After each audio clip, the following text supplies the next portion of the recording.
যাতে আমাৰ আজি নতুনকৈ কংগ্ৰেস দলেৰ প্ৰতি আকৰ্ষিত হয়ে গৌৰব গগৈ ডাঙৰীয়াৰ নেতৃত্ব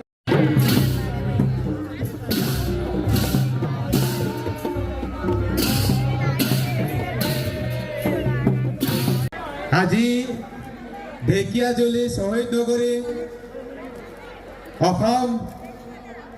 কংগ্ৰেস প্ৰদেশৰ মাননীয় সভাপতি আমাৰ আটাই মৰমৰ গৌৰৱ গগৈ ডাঙৰীয়া আমাৰ মাজত উপস্থিত আছে। আজিৰ এই দলীয় সাংগঠনিক সভাৰ সভাপতি কৰা আমাৰ সন্মানীয় কংগ্ৰেস জিলা কমিটিৰ সন্মানীয় সভাপতি কাৰ্তিক কুৰ্মী ডাঙৰীয়া আৰু অন্যান্য ৰাজ্যিক কমিটিৰ বিষয়ববীয়াসকল, জিলা কংগ্ৰেছৰ বিষয়ববীয়াসকল, গ্ৰাম্য আৰু নগৰ মণ্ডলৰ ব্লকৰ সন্মানীয় কংগ্ৰেছ কৰ্মীসকল, বিষয়ববীয়াসকল আৰু মোৰ লগত আজি অহা মোৰ সন্মানীয় সতীৰ্থসকল আৰু আজি ইয়াত উপস্থিত থকা ঢেকিয়াজুলি গ্ৰাম্য নগৰ আৰু শোণিতপুৰ জিলাৰ বিভিন্ন ব্লকৰ পৰা অহা সন্মানীয় কংগ্ৰেছ কৰ্মীসকল সকলোলৈকে মোৰ নমস্কাৰ আৰু শ্ৰদ্ধা জনাইছো।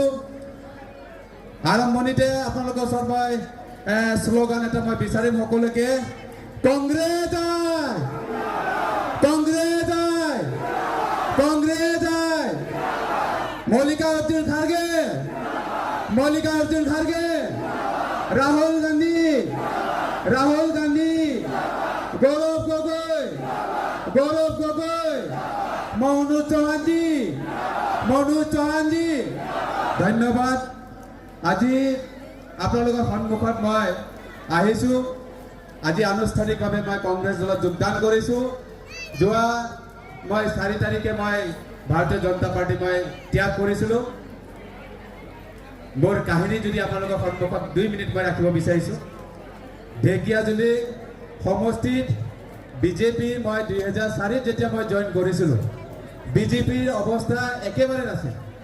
মই যদি ক'ৰবাত গৈছিলোঁ, মই যদি ক'ৰবাৰ গাঁৱত গৈছিলোঁ, মানুহে মোক তেতিয়া ট্ৰল কৰিছিল, হাঁহিছিল যে সৰু ল'ৰাটো বিজেপি কৰিব আহিছে, একো কৰিব নোৱাৰে। মই ঘৰে ঘৰে ঘৰে ঘৰে গৈ গৈ বিজেপি কৰি দিলোঁ। কিন্তু দুৰ্ভাগ্য 2016 চনত বিজেপি পাৱাৰত আহিলে এনেকুৱা কিছুমান আখৰিক মানুহ আজি নেতৃত্ব লৈছে, যি আজি দলটো আপোনালোকে বিগত 10 বছৰৰ পৰা দেখিব। আজিৰ তাৰিখত তাৰ ফলস্বৰূপে দেখিছে বৰ্তমান এটা নেৰেটিভ চলি আছে, যিটো নেৰেটিভে আমাৰ ভাৰতবৰ্ষৰ অসমৰ ৰাইজে এইটো ত্যাগ কৰিছে। তাৰ উদাহৰণ আপোনালোকে আমাৰ গণশিল্পী ডাঙৰীয়া দি গৈছে যে সেই নেৰেটিভ আমাৰ মাজত নচলিব। আৰু এই নেৰেটিভৰ কাৰণে মই অসন্তুষ্ট হৈ মই যি মহাত্মা গান্ধীৰ যি আদৰ্শ, যি সমাজবাদীৰ যি আদৰ্শ, সেই আদৰ্শত মই অনুপ্ৰাণিত হৈ মই আজি কংগ্ৰেছ দলত মই আনুষ্ঠানিকভাৱে মই যোগদান হৈছোঁ। মই এটা দৃঢ় বিশ্বাস আছে যে গান্ধীৰ যি নীতি, যি সমাজবাদৰ যি নীতি আছে, ইয়াৰ দ্বাৰাহে আমি সমাজ শান্তিপ্ৰিয়ভাৱে আমি বসবাস কৰিম। আমি সমাজখনৰ যি বিশৃংখল, যি নেৰেটিভ সৃষ্টি কৰিবলৈ চেষ্টা কৰিছে, কোনোবাই আমাৰ আখৰিক শক্তিয়ে কৰিবলৈ চেষ্টা কৰিছে, এইটো আৰু আমি এই অঞ্চলত আমি কৰিবলৈ নিদিওঁ। ঢেকিয়াজুলি আমাৰ শহীদ নগৰী, আমি সকলোৱে জানো।